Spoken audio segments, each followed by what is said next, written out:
हमारा परमेश्वर भला है, हमेशा में अच्छा ख्याल करने वाला परमेश्वर है। और आज आप सबके अच्छा दिन हो यीशु मसीह में। क्यों ना हम आज परमेश्वर की आराधना करें अपने पूरे दिल से। मैं हमें एक वचन के द्वारा प्रोत्साहन करूँगी हम सबको कि प्रभु हमें इस वचन के द्वारा प्रोत्साहन करें। आज भजन संहिता अध्याय 27 वचन 5 इस तरह कहता है, क्योंकि वह तो मुझे विपद के दिन में अपने मंडप में छुपा रखेगा, अपने तंबू के गुप्त स्थान में वह मुझे छुपा लेगा और चट्टान पर चढ़ाएगा।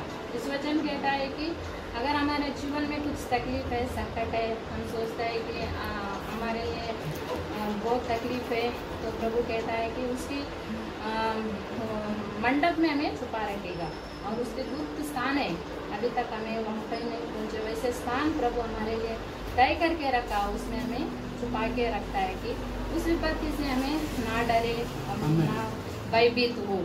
परमेश्वर हमारे साथ है और कहता है वचन, ये सब चीज़ों से वो हमें बाहर निकाल कर चट्टान पर हमें चढ़ाएगा। ये हमारा परमेश्वर है। तो क्यों ना हम इस समय परमेश्वर को आराधना दें, अपने पूरे दिल से उसकी महिमा करें, जो हमारे शरण स्थान है, युगान युग वही रहेगा हमारे लिए जब तक हमें वहाँ उसके परमेश्वर की आराधना करें। तो क्यों ना हम आराधना करें।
Good morning church. अब सबका फिर से एक बार आज रविवार की इस सभा में स्वागत है। आशा करता हूं मैं कि आप सब लोग ठीक है, तंदुरुस्त है। धन्यवाद लता जी को और उनकी टीम को जो हमें आज आराधना में अगुवाई की। धन्यवाद आप सबको। और मार्क और सरिता को बधाई देना मत भूलना। वे लोग माँ बाप बनने जा रहे हैं, पेरेंट बनने जा रहे हैं। So congratulations, many congratulations to Mark और सरिता को। God bless you. आप हमारे प्रार्थना में हैं। अब से निवेदन है कि आप एक दूसरे के साथ फोन पे या वीडियो कॉल में आप एक दूसरे के साथ वार्तालाप करते रहिए, बात करते रहिए और इस तरह से फेलोशिप हम करते रहेंगे। और जो अर्पण दे रहे हैं परमेश्वर को, वो आप गैरी या सोमनाथ को फोन करें और आप उनके हाथ में दे सकते हैं और वो सही जगह पहुंचाएंगे। God bless you for that. उनके लिए हम सोच रहे हैं कि आने वाले महीने में, अगस्त महीने में, हम 21 दिन का उपवास और प्रार्थना में जाए और उपवास प्रार्थना हम करें। जो सालाना हमारा उपवास प्रार्थना हम करते हैं, तो बहुत दिनों से हमने नहीं किया है। अच्छा मौका है और हमारे पास कारण भी है कि हम उपवास और प्रार्थना करें, परमेश्वर के सामने नम्र होकर प्रार्थना करें। सो अगले हफ्ते तक पूरा डेट्स बताए जाएंगे, लेकिन हम चेन फास्टिंग प्रेइंग करेंगे जिस तरह हम हर बार करते हैं। तो आप कौन से दिन करना चाहते हैं? सोमवार को तो आपको 3 सोमवार करना है, मंगलवार को तो आपको 3 मंगलवार करना है। 3 हफ्ते हैं 21 दिन का, लेकिन हम सोच रहे हैं कि 7 से 27 अगस्त ये तारीख हम रखें और हम रोज जो लोग उपवास करेंगे वे लोग प्रार्थना करेंगे मिलकर, फोन पे या वीडियो कॉल पे, ऐसे हम सोच रहे। तो अगले हफ्ते इसका स्पष्टीकरण आपको हम देंगे। ये आने वाला शुक्रवार हम उपवास प्रार्थना करेंगे। पिछले हफ्ते मुझे याद है, पिछले हफ्ते मैंने कहा था कि आने वाला शुक्रवार, और मैं थोड़ा चूक गया था और मुझे लगा कि ये 31 है। 31 जो आने वाला शुक्रवार है। मुझे पता है पिछले शुक्रवार को भी बहुत से लोग ने उपवास प्रार्थना किया। Very good, God bless you. प्रार्थना बिंदु हमने ग्रुप में डाले हैं, आप प्लीज प्रार्थना करते रहना। अच्छा है हम प्रार्थना करना।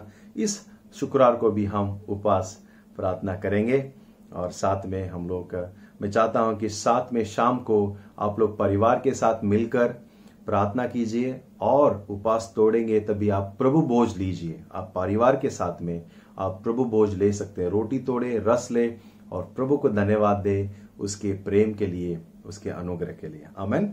सो आओ हम आगे बढ़े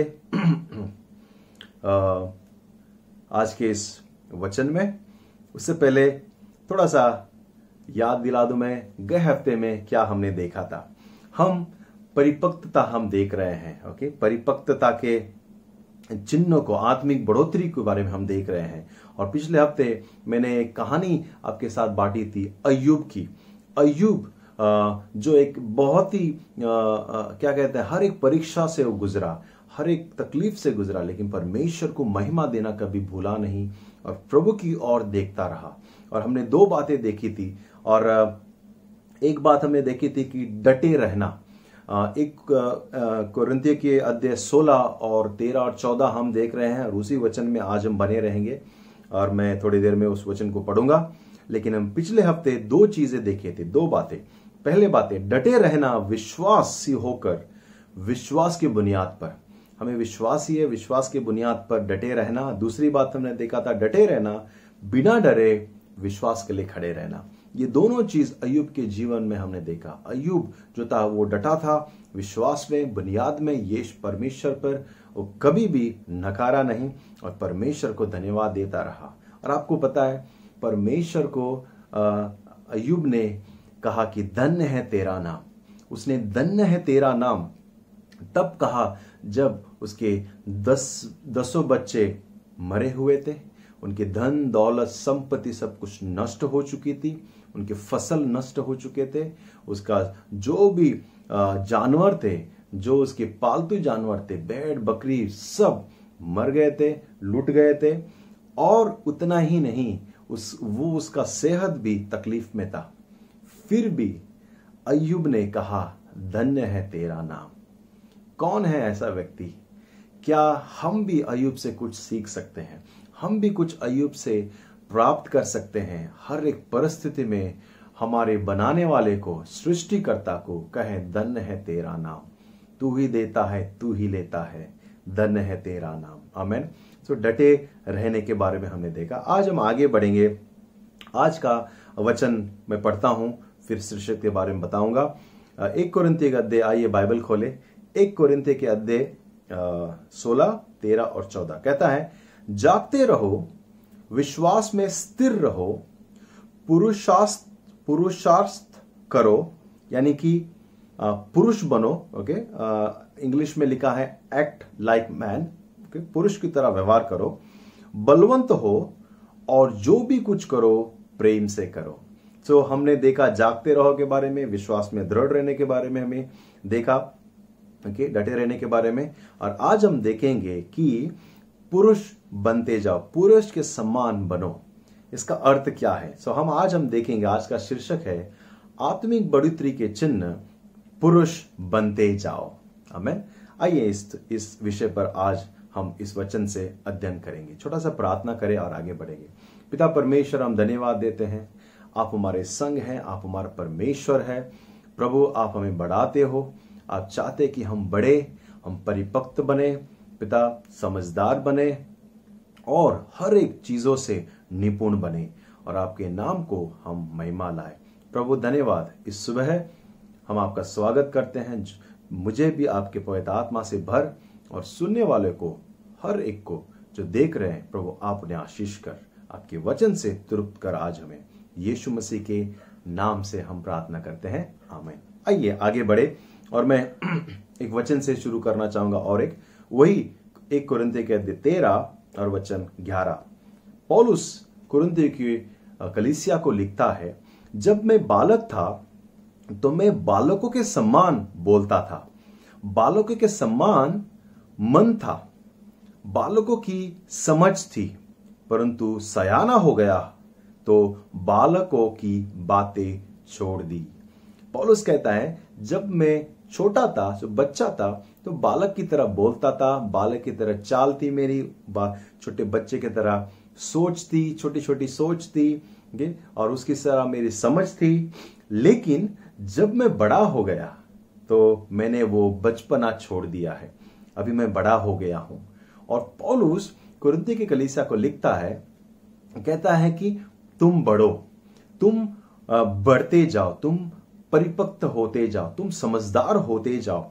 और क्या कह रहा है कि बालकपन को छोड़ो और तुम बड़े हो जाओ, तुम अभी जीवन में आगे बढ़ो। और हम देखेंगे आज एक कहानी थोड़ी देर में कि एक व्यक्ति बहुत ही प्रसिद्ध है, एक किरदार है इस बाइबल में से, और उस कहानी से हम देखेंगे परमेश्वर हमसे कैसे बातें करता है, किस तरह से हम बालकपन को छोड़कर एक मनुष्य बढ़ते जाए, एक पुरुष बनते जाए। इसका मतलब ये नहीं कि आज का वचन सिर्फ पुरुषों के लिए है, लेकिन आप महिलाओं के लिए भी है। लेकिन मेरा मतलब एक पुरुष बनते जाना नहीं, लेकिन परिपक्व बनते जाना, समझदार जीवन में बढ़ते जाना। तो हम कहानी के द्वारा देखेंगे, लेकिन मुझे उससे पहले थोड़े बुनियादी चीजों को डालने दो, क्योंकि परमेश्वर चाहता है कि हम बढ़े। परमेश्वर नहीं चाहता कि हम वहीं पर रहे, हम बढ़ते जाए। और एक पुरुष जब बढ़ता है तो हम देखते हैं कि कम से कम उसमें 2 चीज होना चाहिए। जब पुरुष बढ़े, पुरुष है वो एक कोमल हृदय वाला भी होता है। वो कोमल हृदय के टेंडर कहते हैं उसे, यीशु की तरह। यीशु बहुत ही कोमल था बच्चों के प्रति, महिलाओं के प्रति, जो लोग हैं कमजोर उनके प्रति। लेकिन उसके साथ साथ यीशु मसीह सख्त भी था, टफ भी था। जो बुरे लोग हैं, जो गलत सिखाते हैं, लोगों को फंसाते हैं, लोगों को लूटते हैं, जो ढोंगी है, उनके प्रति, जो फरीसीज है, जो धार्मिक लोग जो थे पहले के, जो ढोंग करते थे, परमेश्वर के नाम को लोगों को लूटते थे, उनके प्रति यीशु मसीह बहुत ही सख्त भी था।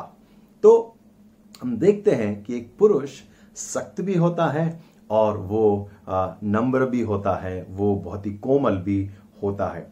एक मनुष्य, एक लड़का, सोचो एक लड़का है, वो फिर पुरुष नौजवान बनता है, बच्चा से नौजवान बनता है, नौजवान से फिर वो पति बनता है, पति के बाद वो घर का मुखिया बनता है, पिता बनता है, फिर वो दादाजी बनता है। और उनके किरदार है, जैसे एक व्यक्ति बढ़ते जाता है अपने जीवन में, जीवन उसे सिखाते जाता है, वो तपते जाता है और सीखते जाता है। आज जैसे हम परमेश्वर के चेले हैं, यीशु मसीह के हम चेले कहलाते हैं। अगर हम उसके चेले हैं प्यारे लोगों, तो हमें परमेश्वर के वचन के अनुसार हमें अपने आप को ढालना है, हमने आप को बदलना है और अपने आप को हमें बढ़ाना है। देखो, हम बहुत से बार परमेश्वर के वचन से सीखना छोड़ के सांसारिक जो बातें हैं, सांसारिक जो एक ढांचा है, उसमें हम बच जाते हैं और संसार के हर एक गुण जो बुराई से और उनके सांसारिक चीजें हैं वो हम सीख लेते हैं। लेकिन रोमन के अध्याय 12 और 2 मैं आपके सामने पढ़ूंगा। वचन देखो, पौलुस क्या कहता है। इस संसार के सदस्य न बनो, परंतु तुम्हारी बुद्धि नई हो जाए, तुम्हारे चाल चलन भी बदल जाए, जिससे तुम परमेश्वर की भली भांति सिद्ध इच्छा को अनुभव कर सको। ओके, और पौलुस कहता है कि तुम संसार की तरह मत बनो, लेकिन तुम्हारे मन में तुम नए हो जाओ, तुम नए हो जाओ और अच्छी चाल चलन करो और तुम परमेश्वर की इच्छा को जान सकते हैं, उसके अनुग्रह, उसके इच्छा को आप अनुभव कर सकते हैं और फिर आपके जीवन में परमेश्वर की इच्छा पूरी होगी। पौलुस कहने की कोशिश कर रहा है कि अगर हम बड़े नहीं, अगर हम परिपक्व नहीं होंगे, अगर हम पुरुष नहीं बनेंगे, परिपक्व नहीं बनेंगे, परमेश्वर की योजना को हमारे जीवन में पूरी होते हुए नहीं देखेंगे। पौलुस यही चाहता है। बहुत से बार 3 पहलू आपके सामने मैं पेश करता हूं और 3 पहलू से हम देखेंगे कि किस तरह हम बहुत से बार हम अपने आप को नापते हैं, गलत नाप से हम नापते हैं। ओके, पहला पहलू, कभी कभी हम पास्ट यानी कि पिछला हुआ जो जीवन है, लोगों को देख के हम अपने आप को हम लोग नापते हैं। एग्जाम्पल, एक उदाहरण के लिए दे दूं, अगर आपने अपना पिता को देखा है, हो सकता है आपके पिता या आपके बड़े भाई या आपके कोई एक पुरुष जो आपके परिवार में जो शायद इतना अच्छा खास नहीं किया हो, या फिर जितना वो हो सके आपको सबसे अच्छा दिया हो। ओके, उसके जितना योग्यता है उसने सब कुछ दिया हो। पिता को ही देख लेते हैं। अगर पिता, बहुत से बार कुछ परिवारों में बहुत अच्छा पिता है जो सब कुछ देता है, प्यार से पालता है। कुछ परिवारों में हम देखते हैं दुर्भाग्यपूर्वक कुछ जो पिताएं हैं कुछ सांसारिक चीजों में फंस जाते हैं, कुछ लत में या पीने में या कुछ बातों में। और कभी कभी हम अपने आप को हम उनके साथ देखकर नापते हैं और कहते हैं कि मैं तो उनसे अच्छा हूं, मैं तो बड़े भाई से तो अच्छा हूं। एक तरीका है, पहलू जो हम नापते हैं अपने आप को। दूसरा पहलू है, हम अपने मित्र जनों के साथ या जो आपके साथ काम करते हैं या आपका क्लासमेट था या कॉलेजमेट था, हम उनके साथ अपना जीवन नापते हैं और सोचते हैं कि हाँ, हम उन 5 से तो मैं अच्छा हूं, उन 3 लोगों में से तो मैं अच्छा हूं। ये 2 एक तरीका है जो हम अपने आप को सांसारिक आंखों से अपने आप को नापते। लेकिन तीसरा पहलू यह है कि हम अपनी क्षमता को देखें, वो क्षमता जो परमेश्वर ने हम में डाला है, वो क्षमता, वो सामर्थ जो पवित्र आत्मा के द्वारा परमेश्वर ने हमें दिया है। परमेश्वर के लोग होने के नाते, परमेश्वर के वारिस होने के नाते परमेश्वर ने हमको उनसे बढ़कर दिया है। सामर्थ, अधिकार और क्षमता, ये हमें परमेश्वर ने देखा है। इसीलिए आपको मैं प्रोत्साहन करूंगा, अपना जीवन, अपनी परिपक्वता का जो स्तर है, अपना प्रदर्शन करने का जो स्तर है, आप दूसरों लोगों के साथ में आप कंपेयर करके नापो नहीं।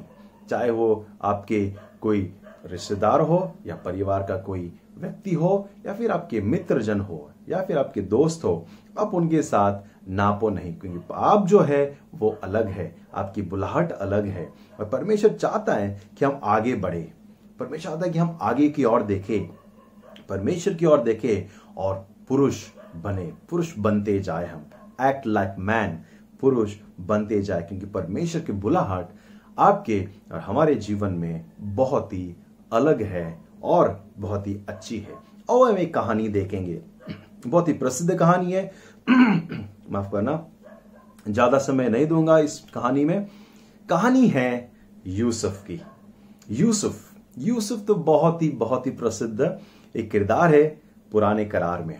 और आइए हम उसकी कहानी थोड़ा देख लेते हैं, किस तरह से यूसुफ जो सपना देखने वाला व्यक्ति है, परमेश्वर उसको एक सपना दिखाता है और परमेश्वर उस सपना को, उस योजना को पूरा करने के लिए उसे अलग अलग तरीके से ले जाता है। तो हम स्टोरी क्विकली चलते हैं। यूसुफ, याकूब का बेटा यूसुफ, याकूब को 12 पुत्र होते हैं और उनमें से जो सबसे आखिरी यानी कि 11वां वो है यूसुफ बहुत ही बहुत ही अच्छा और अपना पिता का बहुत ही लाडला था, बहुत प्यार करता था उसे। पिता याकूब बहुत प्रेम से, लाड से, अच्छे कपड़े उसको देता, बहुत प्यार करता था। और यूसुफ जो था वो एक दिन वो एक सपना देखता है। ओके, सपना देखता है और वो छोटा है, वो बच्चा है। सपना देखने के बाद वो आकर अपने भाइयों को साथ बांटता है, कहता है कि सुनो सुनो, मैंने एक सपना देखा है। और उस सपने का अर्थ जब उसे बताता है भाइयों को, तो भाइयों को गुस्सा आ जाता है, क्योंकि उस सपने का अर्थ था उनको कम इज्जत, या सपना ऐसा उसको दर्जा था कि सब भाई लोग छोटे भाई को प्रणाम कर रहे हैं, उसके सामने झुक रहे हैं। और ये डिसरिस्पेक्ट कहता है ना, अनादर, ये उनको अच्छा नहीं लगा। ओके, तो ये भाई जो उनके जो 10 भाई थे, वे लोग गुस्से में आ गए और कहने लगे, ये क्या समझता है अपने आप को, इतना छोटा होकर बड़ी बड़ी बातें कहता है, सपना देखता है, हम उसको झुकेंगे। हाँ, और फिर वो लोग उनसे नफरत करने लगते, यूसुफ से नफरत करने लगते और सब भाइयों मिलकर सोचते हैं कि उसको हम मारेंगे। और एक दिन जंगल में सब जो बड़े भाई हैं जानवर चराने गए थे और तभी पिताजी यूसुफ को भेजता है कि जाकर उनको मिलकर आओ भाइयों को। जब वो आ रहा था तो सब भाई लोग मिलकर कहते हैं, ये देखो सपना देखने वाला आ गया, क्यों नहीं उसको हम खत्म कर दे। और सब योजना करते हैं और उनको मारने की कोशिश करते हैं।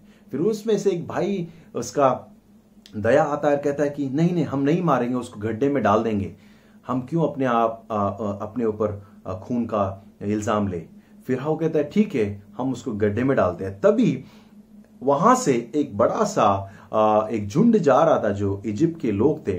वो लोग सोचते हैं क्यों हम उसको गड्ढे में डालें, हम उसको बेच दे देते हैं, उसको बेचते हैं और उसको हम उससे कुछ पैसा कमाएंगे।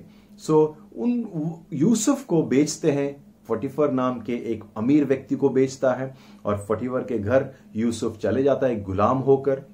वहां बहुत ही ईमानदारी से काम करता है, वो मेहनत कर रहा है वहां पर।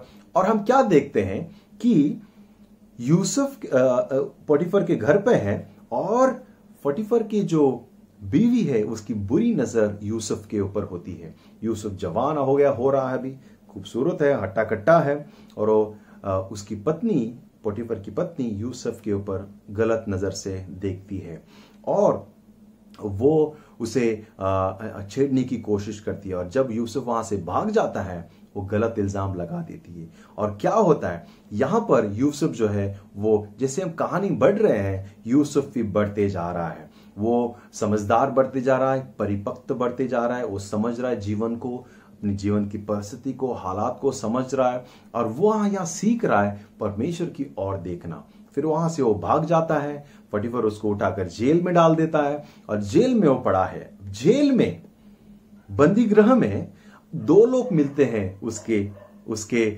साथ और दोनों महाराज के दिए हुए दंड को भुगत रहे हैं।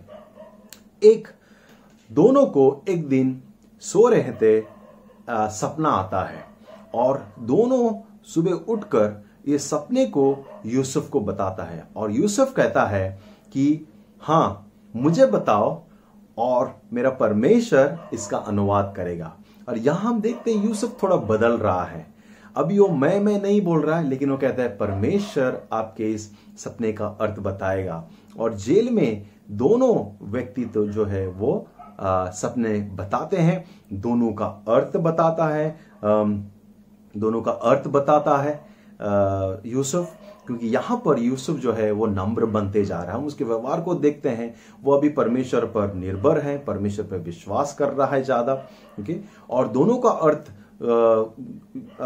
जो सपना है, दोनों का अर्थ यूसुफ बताता है। एक को कहता है तुझे वापस राजा अपने काम के स्थान में पुनर्स्थापित करेगा, और दूसरों को कहता है आपको वध किया जाएगा, और वैसा ही होता है। और जब ये व्यक्ति जो वापस अपने राजा की सेवकाई में जाने वाला था, तो यूसुफ कहता है मुझे याद रखना, जब तुम वापस चले जाओगे तो मुझे याद रखना, मुझे भी छुड़ाना यहां से। लेकिन दुर्भाग्यपूर्वक वो व्यक्ति वापस जाके यूसुफ को भूल जाता है जेल में ही, और अपने काम में मगन हो जाता है। 2 साल बीत जाते हैं, 2 साल जेल में है यूसुफ, वहां बंदी गृह में है, और वहां पर वो पड़ा हुआ है, और परमेश्वर उनके जीवन में कार्य कर रहा है। फिर हम देखते हैं एक दिन फिरौन को भी एक सपना आता है। फिरौन सपना देखने के बाद बहुत ही वो व्याकुल हो जाता है, वो हिल जाता है, डिस्टर्ब हो जाता है, और वो सब पंडित और ज्ञानी और सब होशियार लोगों को बुलाता है, कहता है मुझे सपना है, इसका मुझे अर्थ जानना है। और जब लोग उसे अलग अलग अर्थ बताते हैं, तो जो फिरौन राजा था वो उनसे असंतुष्ट होता है और कहता है नहीं, इसका ये अर्थ नहीं हो सकता।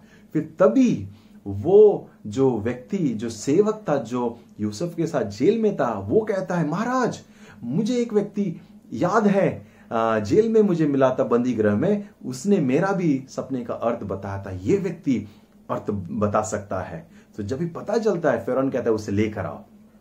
फिरौन के पास अभी यूसुफ आया है, वो यूसुफ फिरौन के बुलाहट के द्वारा आ गया है। अब इससे फिरौन के सामने एक पूरी तरह से पुरुष हुआ एक यूसुफ खड़ा है।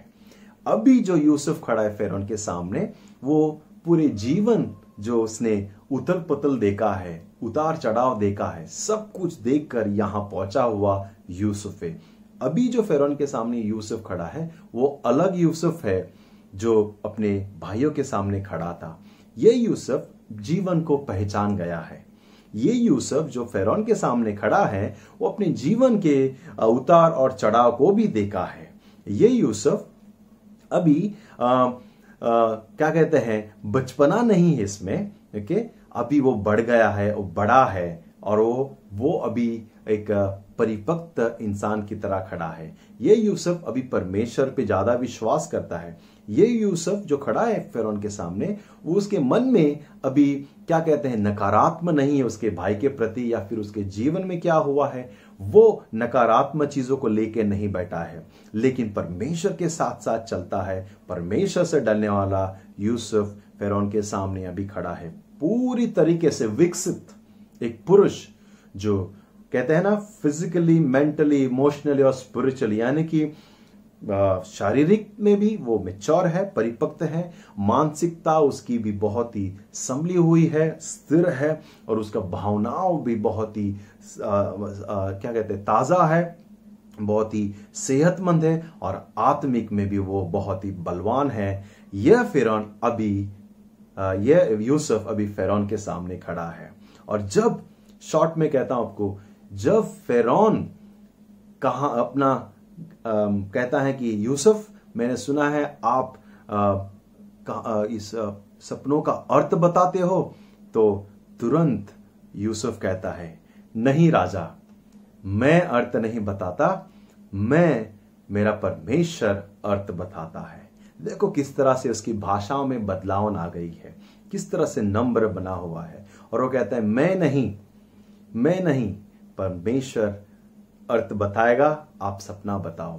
और जब फिरौन अपना सपना बताता है, और जब यूसुफ उस सपने का अनुवाद करके उसका अर्थ बताता है, तो फिरौन एकदम अचंभित हो जाता है उसकी बातों को सुनकर, उसके ज्ञान को सुनकर, और जिस तरह से उसने सपना का अर्थ बताया है। और वो पूरा अचंभित होकर कहता है सचमुच तुम बहुत ही ज्ञानी हो। हालेलुया। और हम देखते हैं आज जो यूसुफ है वो परिपक्व हो चुका है, वो बच्चा नहीं रहा, वो बचपना उसमें नहीं रहा, लेकिन वो बढ़ गया है, वो पुरुष बन गया है। और फिरौन जो है उसे सब कुछ उसके हाथ में देता है। कहता है कि मुझे नहीं लगता आपसे कोई समझदार हम मेरे राज्य में है जो इस आपातकालीन समय में इस पूरे मेरे साम्राट को संभाल पाए, क्योंकि जो आने वाला समय था उस फिरौन की जो ड्रीम है, जो सपना है, वो उसका अर्थ था कि आने वाला 7 साल अच्छी उपज होगी और उसके बाद अकाल आएगा, उपज के बाद अकाल। और वो कहता है कि फिरौन आप ये 7 साल का फायदा उठाओ, अच्छी उपज को आप संजोट कर रखो, संभाल के रखो, ताकि अगले 7 साल हम उसका सामना कर पाए। फिरौन कहता है आपसे अच्छा कोई व्यक्ति नहीं है, आप अभी सब कुछ संभालो, मैं बैठता हूं, आप ज्ञानी हो, बुद्धि हो, दिया हुआ हो, वरदानी हो, तुम संभालो। और कहता है धन्यवाद परमेश्वर को कि तुम्हें भेजा। और उस इजिप्ट में परमेश्वर कार्य करता है। आज हम कुछ चीज हम सीख सकते हैं प्यारे लोगों, हम यूसुफ के जीवन से बहुत कुछ सीख सकते हैं। अभी देखो यूसुफ जो था, अगर परमेश्वर ये योजना उसके जीवन में बचपन में अगर कार्य पूरा करता तो मेरे ख्याल से जो यूसुफ था इस योजना का भाग नहीं बन पाता था, क्योंकि परमेश्वर चाहता था कि यूसुफ परिपक्व बने और उसकी परमेश्वर की योजनाओं को उसके जीवन में परिपूर्ण हो जाए। अनुमान करो अगर यूसुफ उस बचपना होता और बचपना का अगर ऐसा व्यवहार होता और वो परिपक्व नहीं होता, उसका व्यवहार नहीं बदलता, क्या परमेश्वर की योजना उसके जीवन में पूरा होता? क्या परमेश्वर उस योजना को पूरा करता?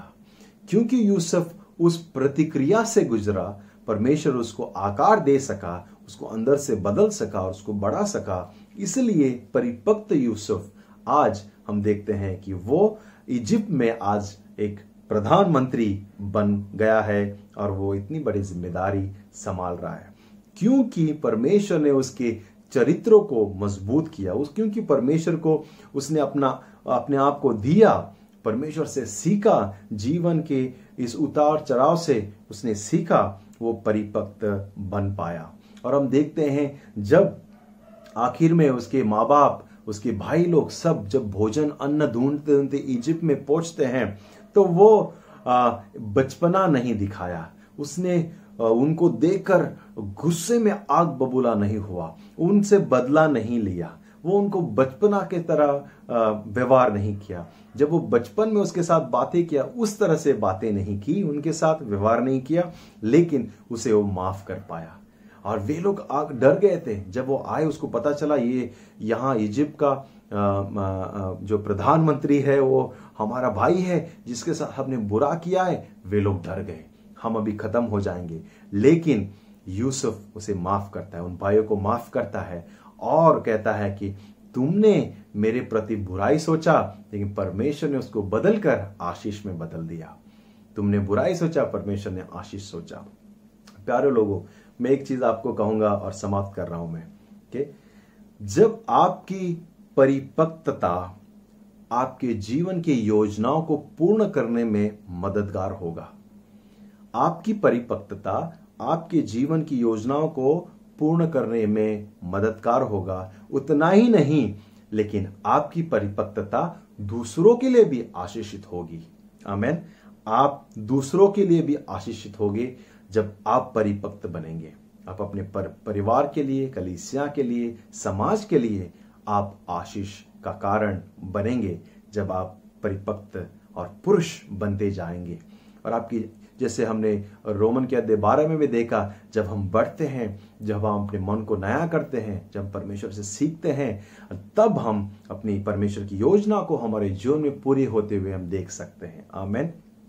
नहीं तो उसका विपरीत होगा। हम परमेश्वर की योजना हमारे जीवन में पूरा नहीं होगा, लेकिन इसके साथ साथ हम दूसरों के लिए सरदर्द का कारण भी हो सकता है। हम दूसरों के लिए सरदर्द का कारण बन जाते हैं अगर हम नहीं बढ़ेंगे तो। आमीन। सो प्यारे लोगों, आपको मैं प्रोत्साहन करूंगा, आत्मिक बढ़ोतरी का एक चिन्ह है कि एक व्यक्ति परिपक्व बनते जाए, पुरुष बनते जाए और वो पुरुष की तरह व्यवहार करे, पुरुष की तरह कार्य करे और जीवन में सीखते जाए हर एक स्थिर में। Amen amen. God bless you. आइए प्रार्थना के द्वारा हम इस सभा का समाप्त करें। थैंक यू लॉर्ड, धन्यवाद परमेश्वर। पिता, इस वचन को जो हमने सुना, प्रभु मैं प्रार्थना करता हूं आपका अनुग्रह, पवित्र आत्मा पिता इस वचन को हमारे हृदय पर पिता एक मोहर की तरह लगा दे और ये वचन हम में रहे पिता, और हम भी आपकी हर एक स्थिति के द्वारा, हर एक परिस्थिति में भी हम आपकी ओर देखें और हम पिता बचपना को छोड़कर हम पुरुष बने, हम समझदार बने और हम परिपक्व बनते जाए आपकी महिमा के लिए, और हर एक योजना जो आपने हमारे लिए तैयार करके रखी है पूर्ण होते हुए देखें, यीशु मसीह के नाम से आमेन। गॉड ब्लेस यू कलीसिया, गॉड ब्लेस यू। अच्छा हफ्ता रहे आपका और सेहतमंद रहो, ख्याल रखो एक दूसरे का, अपने परिवार का, और आप सतर्क रहो। God bless you. फिर मिलेंगे।